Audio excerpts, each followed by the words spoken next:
If your Samsung top-load washer is not starting, filling with the wrong temperature water, showing error codes, or having control issues, then main control could be the culprit. I'm William with AppliancePartsPros.com, and today I'll guide you through testing and replacing this key component. Don't worry if it's your first time working on an appliance. It's easier than you might think. Let's get started. With over 2 million products in stock and the know-how to help you do it yourself, we are AppliancePartsPros.com. For today's work, we'll need a multimeter, a Phillips and a flathead screwdriver, and a pair of pliers. Also, please remember that safety comes first. Always disconnect your top-load washer by unplugging it or turning the breaker off. Before anything, it is a good step to check the water supply hoses and make sure they have not been installed in reverse. If they have, grab a pair of pliers and switch the hoses around. If the hoses are good, shut the water supply off, disconnect the hoses, and tilt the washer back. I'm setting the washer on its back so that you can see what I'm doing.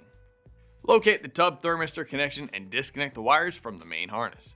Grab your multimeter and set it to resistance, which looks like an upside down horseshoe. One of the best tools that you can have in your toolbox is a multimeter, and we'd love to show you how this device works and how you can benefit from using it. Check out the video in the description. Testing the wires to the thermistor, we should see resistance of around 47 k ohms or 47,000 ohms. If the thermistor resistance tests good, the main control has failed. If the resistance check failed, the main control is not the cause of failure.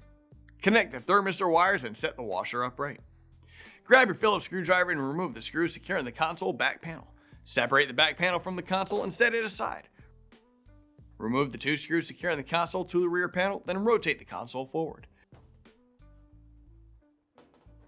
Remove the control cover to access the main control board. Remove the cycle knob. Take a clear picture of all the wire connections. This will make installing the new control assembly easier. Grab your Phillips screwdriver and remove the screws securing the control assembly to the console. Lift the control assembly out. Here's the old control assembly and here's the new one. If you've already got one, great. If not, you can pick one up at AppliancePartsPros.com. Set the new control assembly into the console and secure it using the screws we removed earlier. Reconnect the wires to the control assembly and reinstall the control cover. And reinstall the cycle knob. Rotate the console back into position and secure it with the 2 screws we removed. Reattach the console back panel. Connect the hoses, turn on the water supply, and reconnect the power cord. Great job getting your washer's temperature back on track. We'd love to hear about your repair journey. Feel free to share your experience in the comments below. If you'd like a little more diagnostic assistance, be sure to visit our forum page where you can get answers from our technicians.